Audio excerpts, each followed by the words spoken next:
4. You will hear part of a lecture for business students about business values. First, you have some time to look at questions 31 to 40.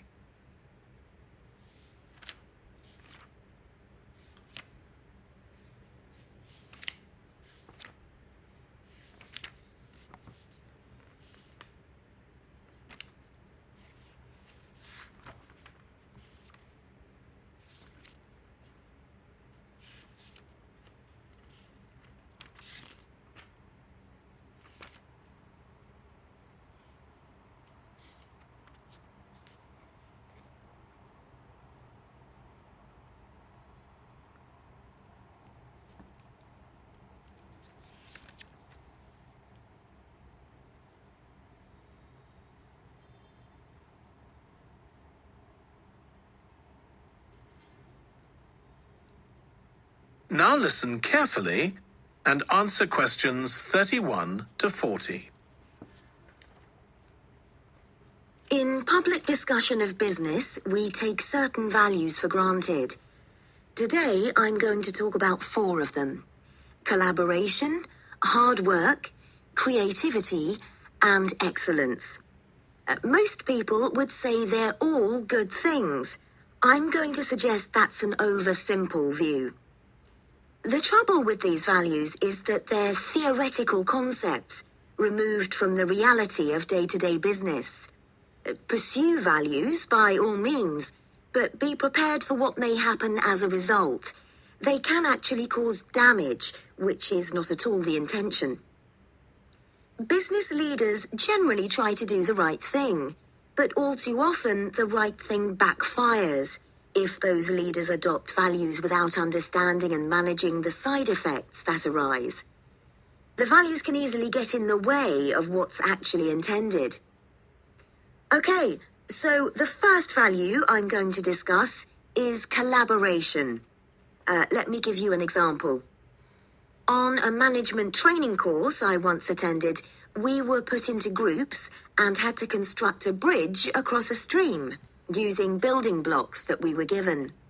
The rule was that everyone in the team had to move at least one building block during the construction. This was intended to encourage teamwork. But it was really a job best done by one person. The other teams tried to collaborate on building the structure and descended into confusion, with everyone getting in each other's way. Our team leader solved the challenge brilliantly.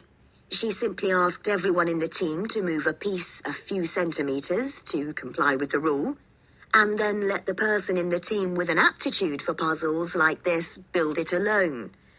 We finished before any other team. My point is that the task wasn't really suited to team working, so why make it one? Teamwork can also lead to inconsistency, a common cause of poor sales.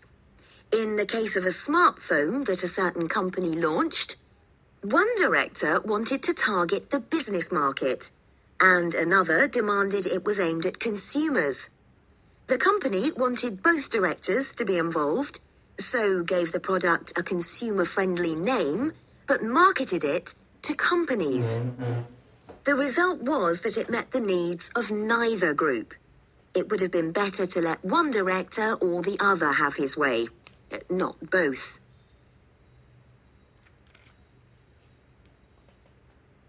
Now, industriousness, or hard work. It's easy to mock people who say they work hard. After all, a hamster running around in a wheel is working hard and getting nowhere. Of course, hard work is valuable, but only when properly targeted. Otherwise, it wastes the resources that companies value most, time and energy, and that's bad for the organization. There's a management model that groups people according to 4 criteria: clever, hardworking, stupid, and lazy. Here, lazy means having a rational determination not to carry out unnecessary tasks. It doesn't mean trying to avoid work altogether. Most people display 2 of these characteristics, And the most valuable people are those who are both clever and lazy. They possess intellectual clarity and they don't rush into making decisions. They come up with solutions to save the time and energy spent by the stupid and hard-working group. Instead of throwing more man-hours at a problem, the clever and lazy group looks for a more effective solution. Next, we come to creativity. This often works well. Creating an attention-grabbing TV commercial, for example, might lead to increased sales. But it isn't always a good thing. Some advertising campaigns are remembered for their creativity without having any effect on sales. This happened a few years ago with the launch of a chocolate bar. Subsequent research showed that plenty of consumers remembered the adverts, but had no idea what was being advertised. The trouble is that the creator derives pleasure from coming up with the idea and wrongly assumes the audience for the campaign will share that feeling. A company that brings out thousands of new products may seem more creative than a company that only has a few, but it may be too creative and make smaller profits. Creativity needs to be targeted to solve a problem that the company has identified. Just coming up with more and more novel products isn't necessarily a good thing. And finally, excellence. We all know companies that claim they strive for excellence, but it takes a long time to achieve excellence. In business, being first with a product is more profitable than having the best product. A major study of company performance compared pioneers, that is, companies bringing out the first version of a particular product, with followers, the companies that copied and improved on that product. The study found that the pioneers commanded an average market share of 29%, while the followers achieved less than half that, only 13%, even though their product might have been better. Insisting on excellence in everything we do is time-consuming, wastes energy, and leads to losing out on opportunities. Sometimes second-rate work is more worthwhile than excellence. Make sure it's excellent sounds like a good approach to business, but the just get started approach is likely to be more successful. That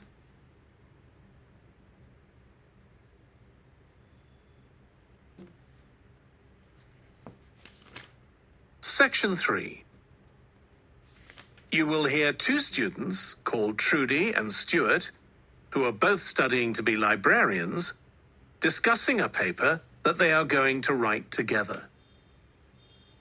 First, you have some time to look at questions 21 to 23.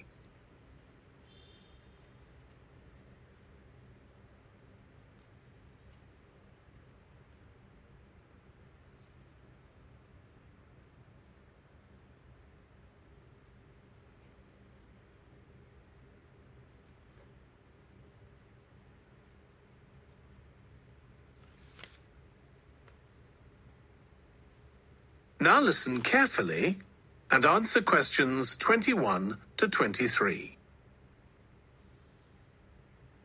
Okay, Stuart. We need to start planning our paper on public libraries. Have you thought of an angle yet? Well, there's so much we could look into. How libraries have changed over the centuries, for instance, or how different countries organise them. What do you think, Trudy? Maybe we should concentrate on this country and try and relate the changes in libraries to external developments, like the fact that far more people can read than a century ago, and that the local population may speak lots of different languages. We could include something about changes in the source of funding, too. Yes, but remember we're only supposed to write a short paper, so it's probably best if we don't go into funding in any detail. Right. Well, shall we just brainstorm a few ideas to get started? Okay. We obviously need to look at the impact of new technology, particularly the internet. Now that lots of books are being digitalised, people can access them from their own computers at home. And if everyone did that, libraries would be obsolete. Yes. But the digitalized books that are available online for free are mostly out of copyright, aren't they? And copyright in this country lasts for 70 years after the author dies. So you won't find the latest bestseller or up-to-date information. That's an important point. Anyway, I find it hard to concentrate when I'm reading a long text on a screen. I'd much rather read a physical book. And it takes longer to read on a screen. Oh, I prefer it. I suppose it's just a personal preference. I expect the libraries will go on evolving in the next few years. Some have already become centres where community activities take place, like local clubs meeting there. I think that'll become even more common. I'd like to think so. And that they'll still be serving their traditional function. But I'm not so sure. There are financial implications after all. What I'm afraid will happen is that books and magazines will all disappear and there'll just be rows and rows of computers. They won't look anything like the libraries we're used to. Well, we'll see. Before you hear the rest of the discussion, you have some time to look at questions 24 to 30.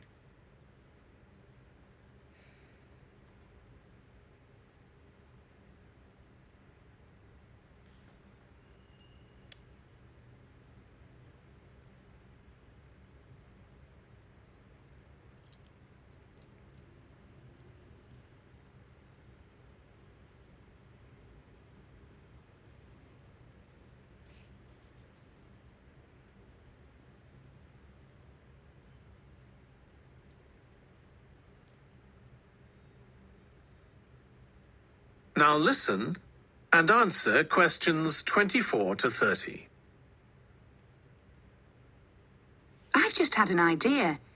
Why don't we make an in-depth study of our local public library as background to our paper? Yes, that'd be interesting. And raise all sorts of issues.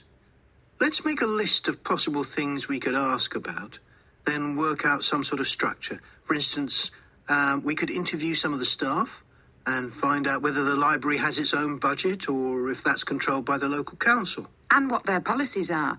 I know they don't allow food, but I'd love to find out what types of noise they ban. There always seems to be a lot of talking, but never music. I don't know if that's a policy or it just happens. I've often wondered. Then there are things like how the library is affected by employment laws. I suppose there are rules about working hours, facilities for staff and so on. Right. Then there are other issues relating to the design of the building and how customers use it. Like, what measures does the library take to ensure their safety? They'd need floor coverings that aren't slippery, and emergency exits, for instance.